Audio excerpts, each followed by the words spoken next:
Ang episode natin para sa araw na ito isang pagkukumpara. Pinamagatan ko itong The History Repeat Itself. Ang pagkakapareho ng administrasyon ng matandang Marcos, Ferdinand Marcos Sr. at kay Bongbong Marcos Jr. sa kasalukuyan. Maaaring hindi kumpleto itong mga naihanda ako. Mas alam ng mas nauna sa akin dahil ng panahon ni Marcos hindi pa naman tayo masyadong aware sa mga usaping politika ng panahon na yan. Bata pa tayo. At ganun man, meron din tayong natipon na mga pangyayari kung paano natin nakumpara na may pagkakatulad talaga sila. At una nga rito ang kanilang mga nagiging first lady may prioridad sa bansa at nakakaya nilang mapasunod sa kanilang kapritso ang presidente o yung kanilang mga asawa. At ikalawa, sobra talagang mahilig sila sa yaman at sa lapi ng bayan. Yun yung ating naobserbahan sa nakalipas man at sa kasalukuyan. At pangatlo, ligawi sila na sukulin at gipitin ang kanilang kalaban na sa tingin nila ay nagiging hadlang sa kanilang ambisyon. Ikaapat, gamit ang batas, pinaiikot ang mismong batas para itaguyod yung kanilang mga sariling hangarin. At panghuli, at bilang panlima, nakikita natin na may pagkakatulad talaga sila. Pagkakaroon ng mabigat at mahigpit na karibal sa kanilang pamumuno. Sa panahon ni Marcos Sr., ito nga si Ninoy Aquino. At dito naman sa panahon ni Marcos Jr., siyempre alam na nating lahat ito. Si Sara Duterte na anak naman ng former president na si Rodrigo Duterte. At iisa-isahin nating talakayan kung bakit natin nasasabi ito.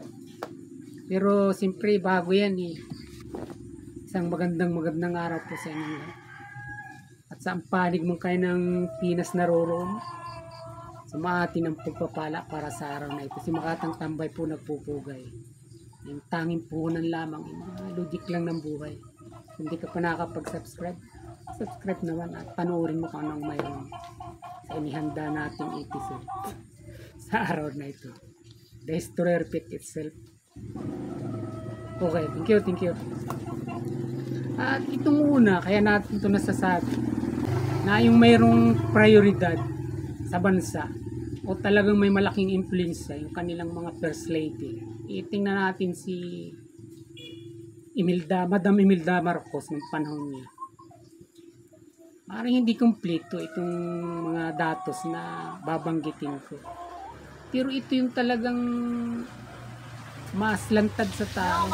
At dito, yun ang bali naging tatak ng first lady ng ating Pilipinas nung panahon na yun. Si Madam Imelda Marcos. Hindi ba't ito yung napakarami niyang luho sa katawan? Ang libu-libo niyang pares ng mamahaling sapatos. Ang mga alahas niya. Ang mga paintings niya na talagang milyon-milyon ang halaga. Nakita natin na talagang umiral siya. At maliwala kahit sa hindi, pakikurik na lang ako. Umali ako rito. Ang San Juanico Bridge, kaya ito nabuo at ginawa ni Marcos. Dahil na rin kay Imelda Marcos. Dahil nga taga ito si Imelda Marcos, talagang pinangako na niya, hiniling ng first lady niya na gawan nga ito ng tuloy at na pagdugtungin ang Samar at ang Leyte. At hanggang ngayon, hindi ba maaring ginawa na rin dahil para sa kapakinabangan ng tao, pero pinarioridad dahil na rin sa kahilingan o kapritso ng kanyang asawa, ng kanyang first lady, si Imelda Marcos. At tingnan nyo naman ngayon kung paano umiiral ang first lady ni Bongbong Marcos Jr. Si Madam Lisa Aranita Marcos. Halos alam natin, hindi naman pwedeng itanggi ito. Maaning nung una bantulot tayo, yung mga ibang hindi dati naniniwala na talagang itong si Lisa Marcos ngayon ay malaki ang papel na ginagampanan sa administrasyon ni Marcos. At halos siya nga itong nagpapasya at nasusunod. Siya yung nag-a-appoint, siya yung pumipili. At ito nga nakikita natin na halos hindi kumikilo si Bongbong Marcos sa pag-atake. Mga opensiba na ginagawa kay VP Sara. Pero alam natin na si Lisa Marcos yung naglalantad ng pagka-dismaya o pagka-irita sa pangalawang pangulo natin na si Inday Sara. Ang tara nyo, hindi nga ba naging trending yung bad shot na sa kanya, si VP Sara. At itong sobrang hilig sa yaman, huwag naman natin sabihin na mandudugas. Basta pakinisin natin yung pananalita. Sobrang hilig nilang mag-imbak o mag-ipon.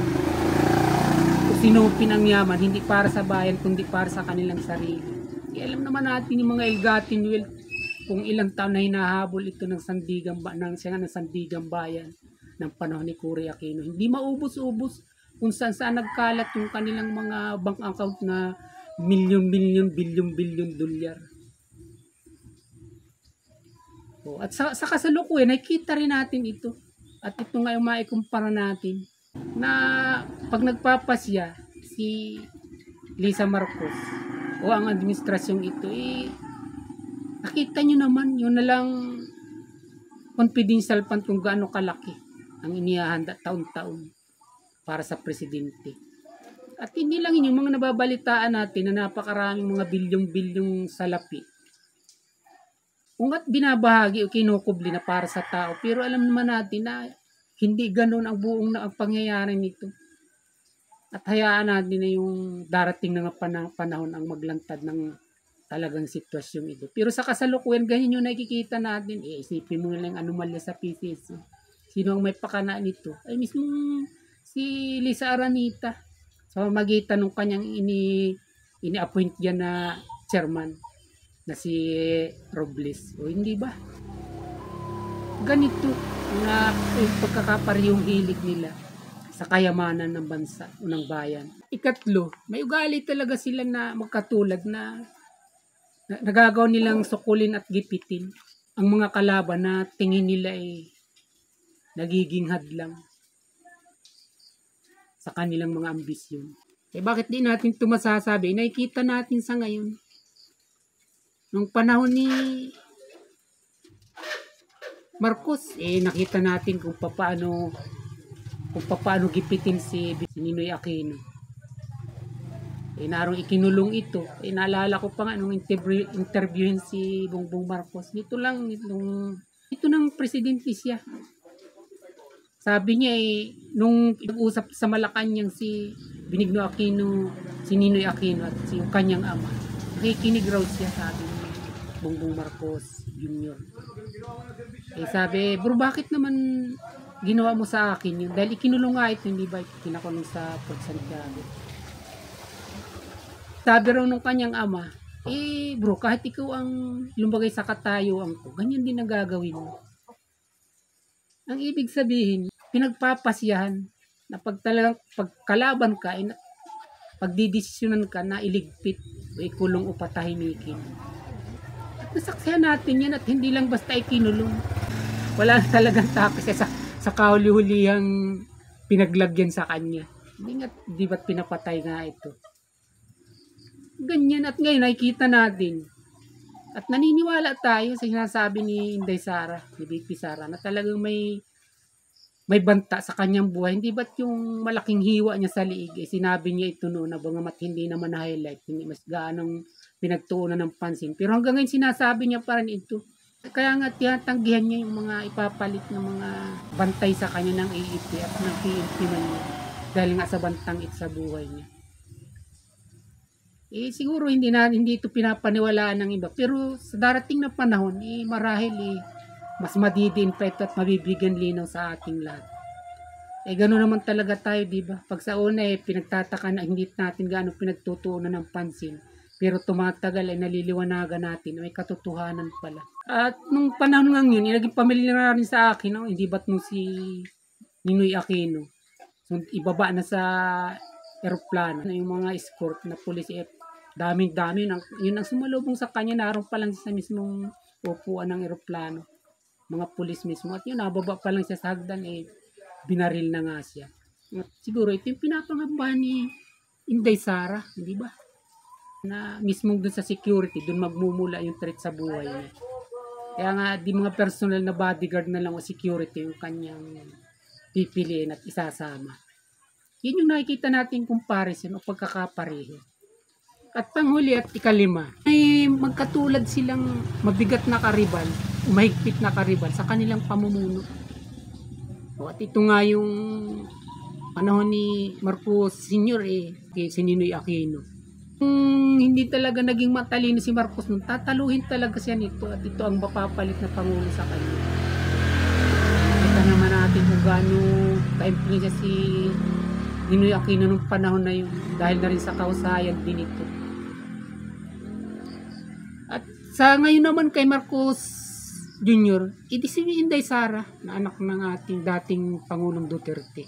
Nakita natin ngayon ito yung malaking banta sa pamumuno nila na kahit saang survey naman o kahit saan lugar, mismong nakikita natin na si Inday Sara talaga yung gusto ng tao para maging Pangulo, para maging Presidente. Ang kaibahan nga lamang nito, di magkasama sila o naging magkakampi o naging unity. Hindi katulad ni Ninoy Aquino at ni Marcos Sr. na hindi naman talaga naging ganoon yung kanilang pagsasama. At yung mga panghuli na maaring maganap, hindi natin ito pinapangunahan kung ganun din ba ang maaring mangyari na ipaligpit din ba o tuluyan ng patahimikin din yung ang mabigat na karibal nito sa kanilang pamumuno. Hindi natin alam yan. Sinasabi lamang natin ito at ipinahayag yung mga nakikita natin ng mga posibilidad at pagkakapareho ng administrasyong Marcos Sr. at gobyernong Marcos Jr. sa kasalukuyan. At sana huwag naman talaga maging kumpleto at ang pamagat ng ating episode na ito na history repeat itself. Na pagkatapos paligpit yung kanilang mga karibal ay pinatalsik sila at sinipa at itinapon sa kung saang bahagi ng mundo. Hindi ba't sa Hawaii sila itinaboy? At pagkatapos pinagkukulong yung kanilang mga cronies ng mga panahon na yan.